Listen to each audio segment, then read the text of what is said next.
Hi Scorpio! Welcome po sa ating channel. At ito ang inyong weekly Kabay Tarot reading for your career and money ngayong August 19 to 25, 2024. Please be reminded kung naka-resonate kayo, comment down. Kung hindi kayo naka-resonate, ibigay niyo po sa iba kasi general reading po ito. This is for you, Scorpio, ngayong August 19 to 25, 2024.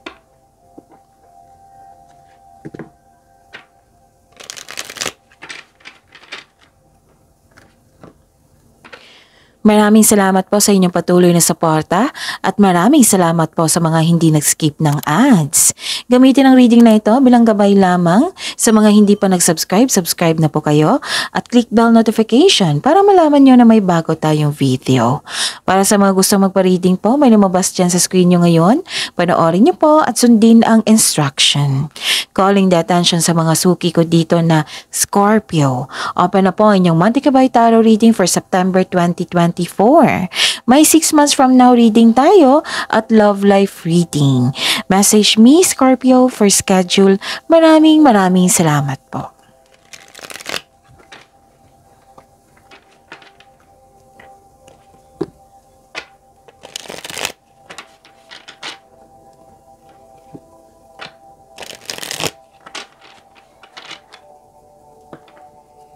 Para po ito sa inyo, Scorpio, ngayong August 19 to 25, 2024.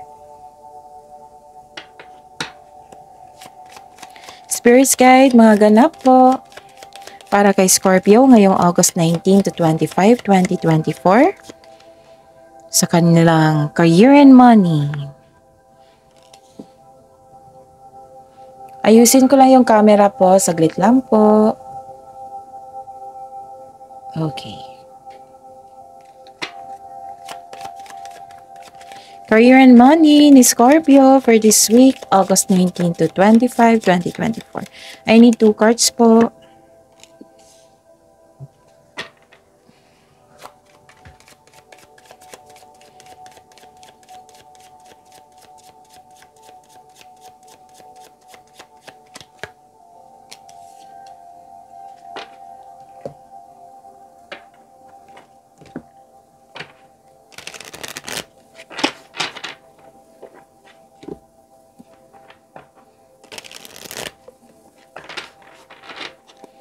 Spirits Guide, message nyo po para kay Scorpio sa career and money nila ngayong August 19 to 25, 2024. I need 2 cards po, career and money.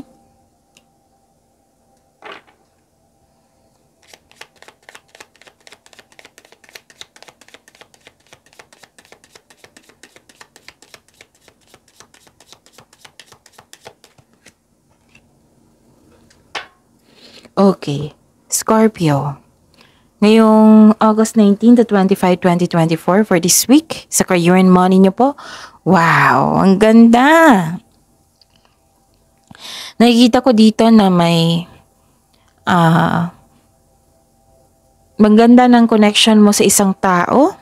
Kasi nakita ko dito parang hindi kayo nagkasundo the other week. Ngayon nagkasundo kayo. Tapos may nakita din ako ditong kontrata. Nagkaroon ng deal, nagkaroon ng commitment, nagkaroon ng agreement. Oo. May nakita kong kontrata dito na kailangan yung may susundin kayong batas. Yes. And nakipag-cooperate na yung tao, ganon. Nagkasundo kayo, this is togetherness, baka may umuwi sa inyo, or umuwi ka, ganon. So, ang ganda ng, nito, ang message nito.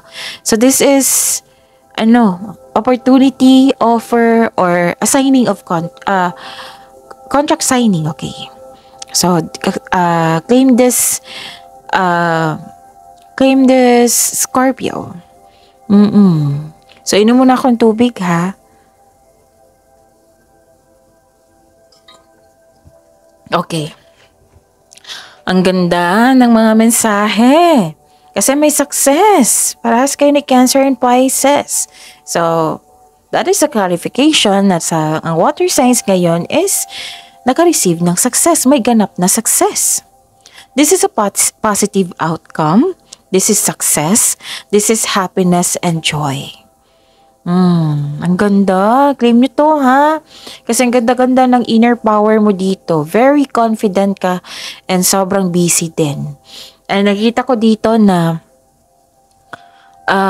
this is a positive energy also na some of you nagkaroon na ng career stability po. And some of you gusto mong magkaroon ng long-term plans para magkaroon ng stability sa career and money. And nakita ko dito yung support ng tao. And this is good fortune po. Ang ganda-ganda nito. And secure ka na eh. Secure ka na sa napiling career. Secure ka na sa inyong money. And nakita ko dito may long-term plans talaga. Okay? So this is career stability also and good fortune. Ang ganda. So claim this energy. Oh, ang ganda. Ang message po, Scorpio, gift. You will discover new talents that will lead to new opportunities. Use opportunities that arise. So may ma-discover kang talent or skills sa iyong sarili na magagamit mo ito para sa bagong simula, bagong opportunities na i-offer sa iyo. Kasi may offer, di ba? Okay, magagamit mo yung skills mo, yung Okay. Wellness. Ensure your body is nourished. Join the gym and regain strength. Live a healthier lifestyle. Okay? Spirits guys, ano po yung energy ni Scorpio ngayong August 19 to 25, 2024 sa career and money nila?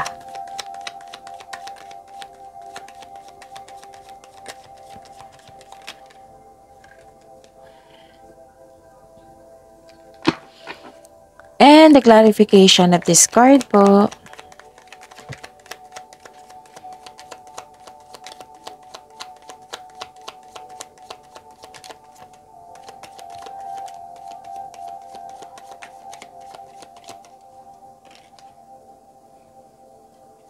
Okay. So, this is a daily reminder, Scorpio. Panoorin nyo po yung last 4 days Kabay Tarot reading nyo po. Like for example, napanood nyo ito ngayong August 19, 2024. Panoorin nyo po yung August 18, 17, 16, and 15. Kung may nakita o narinig kayong repeating message, kailangan nyo po iyan bigyan ng atensyon. Kung maaari po, bigyan nyo po ng solusyon at aksyon. Again, calling the attention sa mga suki ko dito na Scorpio, open na po ang inyong monthly Kabay Tarot reading for September 2024. May 6 months from now reading tayo at love life reading. Message me Scorpio for schedule. Maraming salamat po. What is your energy? Okay. Nakita ko dito na nag-iisip po kayo, nagbabalanse. Oo. Nagbabalanse kayo ngayon. Nagmuni-muni. Malalim ang iniisip. Parang nire-restrict mo yung sarili. Parang nagkaroon ng isolation dito kasi gusto mong mag-isip ng mabuti. Nagbabalanse. May alok sa inyo, di ba? Sabi ko, lumabas din dito, may offer, may alok din dito. Pwede rin na may nag-alok sa iyo na kailangan mong pag-isipan or kailangan may piliin. Kasi ang iba sa inyo guarded po, ayaw nang masaktan, ayaw mo nang mabigo, kaya naging wiser ka. Nag-iisip ka kung paano maiwasan yung trauma na hindi mangyari ulit. Gusto mo mag-level up dito eh. Gusto mo magkaroon ng growth and expansion, kaya nag-iisip ka, nagbabalanse ka. Kung karapat-dapat bang tanggapin itong offer na ito, ano yung gagawin mo, ano yung plano mo, ngayon. Tapos, yun. So, alalahanin mo yung inspirasyon mo sa buhay para ma-motivate ka din. Na-believe na okay na yung energy mo eh. Kasi nakita ko dito pagod ka sa kakaisip sa trabaho. Sa kakaisip at sa trabaho. Nakita ko naman dito na bumalik yung inner power mo. Okay? Yun. So, ano pa? May biglaang pagbabago po dito. Yes. May biglaang pagbabago akong nakikita. May sekreto na parating which may be shocking. May biglaang pagbabago po ang parating sa pinansyal o sa karera. A sudden change na hindi ka takot mag-let go. Ang darating na pagbabago na ito ay makasupport sa inyong growth and expansion. Kasi gusto mo eh. Gusto mo ang pagbabago na ito. Okay? It might be na tinanggap mo talaga yung offer kasi may nakita kong signing of contract. So again, ang darating na pagbabago po ay makasuporta sa iyong growth and expansion. So always expect the unexpected. Okay? Ang ganda. Ang ganda ng mensahe, ha? Spirit's Guide, possible blessings po na ma-receive ni Scorpio ngayong August 19 to 25, 2024 sa career and money nila. And the clarification of this card po.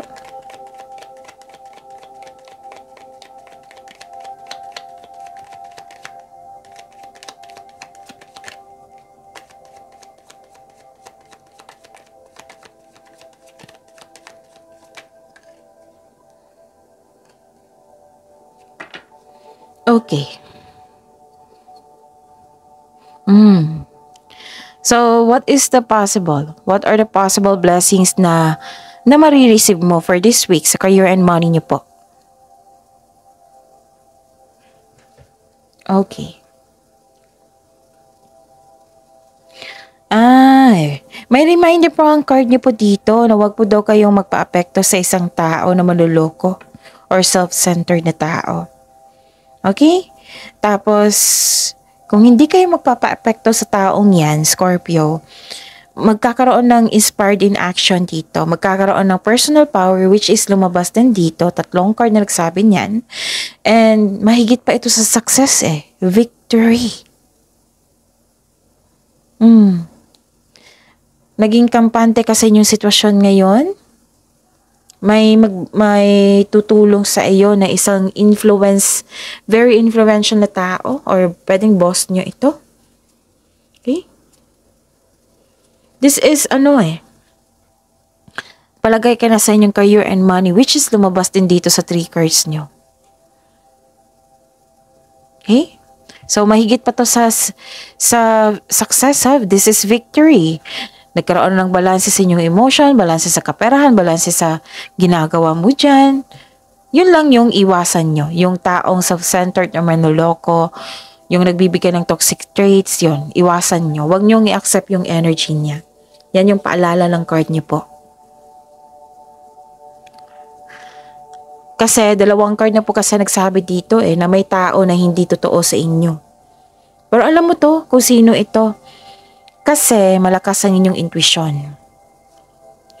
Di ba may sabi ako dito na may signing of contract? Pag-isipan niyo po daw ng mabuti bago kayo pumirma, intindihin ang nakasulat dyan kasi may nakita kong hidden charges. Baka hindi mo magustuhan yung hidden charges or makadiscover ka ng deal na hindi naging too good what I meant is makadiscover ka ng deal na naging too good to be true. Kaya kailangan maging wiser kayo. Itanong nyo. Okay? Mataas ang intuition nyo, malalaman mo yung sekreto na yan. Pwedeng sa kontrata ito, pwedeng sa isang tao. Kaya nga ang sabi ng card dito, umiwas kayo, huwag nyo i-accept yung energy na yan. Tuloy tayo dito sa victory na ito. Nakikita ko dito na some of you nagpahinga talaga. Nagbibigay kayo ng time sa inyong sarili. Nag-rest day, nag-vacation leave. Yan yung sabi ko din dito, di ba?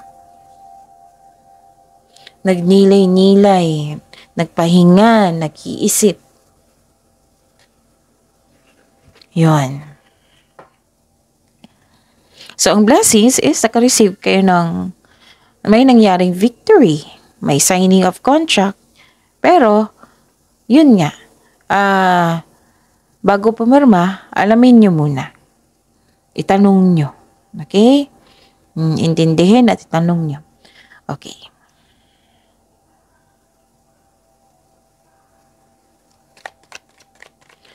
Spirits guide. Challenges na ma-overcome po ni Scorpio. Sa career and money nila. Bakit hindi ko makuha?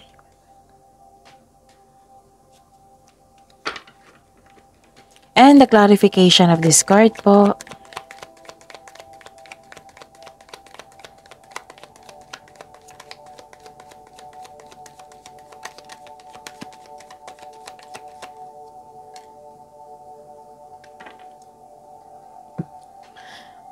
Maraming salamat po sa patuloy na tiwala at suporta sa ating channel. At maraming salamat din po sa mga hindi nag-skip ng ads. May lumabas dyan ngayon. Panoorin niyo po. Kung gusto niyo po iyan, then follow instruction. So lumabas din dito yung isolation. Gusto niyo magmuni-muni, magbalanse, gusto niyo mapag-isa. Kasi nag-iisip kayo eh. Ayaw mo ng storbo. Okay?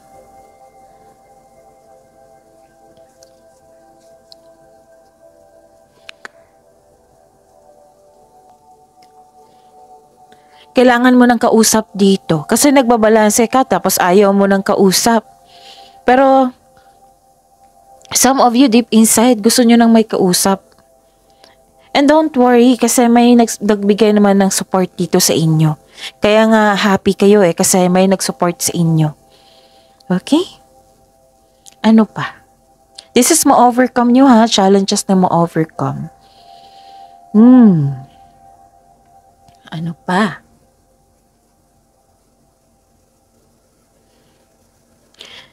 Naramdaman ko talaga yung pagod ngayon. Parang ayaw ko magsalitang tahimik siguro ni Scorpio ngayon. Napansin nyo, pahinto-hinto ako. Okay, Scorpio. Nakikita ko dito na yun nga, nagpa-apekto kayo sa isang tao na very obsessive, matigas ang ulo na ayaw makinig sa inyo. Nagkaroon ng hesitation to take in action kasi may pagbabago. Pero don't worry, nakita ko naman dito na tatanggapin mo. Yun. Pero nakita ko dito na lumabas kasi dito yung disconnection sa isang tao. Pero I believe na okay na kayo. Kasi may nakita kong pagkakasundo dito. Kaya nga happy kayo kasi okay na. Okay? So, huwag kayong mag-hesitate. Kung magkaroon kayo ng hesitation, meaning walang konkretong plano yan. Hindi pa enough. So, huwag niyong i-rush. Take time po. Okay? Take time. Yun. Yung pagbabago na ito ay magbibigay sa inyo ng growth and expansion which is gusto nyo at tinanggap po nyo itong offer and opportunity na ito. Tapos ang paalala po ng card nyo dito bago pumirma, itanong nyo kung ano yung hindi nyo naintindihan. Iklaro nyo. Bago pumirma ha. Pwede din na basta itanong nyo. Iklaro talaga. Kasi may nakita ko ditong hidden charges talaga. Or hindi na ayon sa inyong expectation. Kaya nga may sinasabi ang card dito na paalala para hindi nyo makalimutan, para ma-alarm kayo, ganon. Actually, itong offer na ito, magbibigay naman siya ng positive. Oo, kasi may pagbabago Pero meron lang talaga na siguro na, like for example, na hindi nyo nagustuhan. Kasi malayo yun sa pinost nila na job description or yung scope ng trabaho nyo. Example to ha.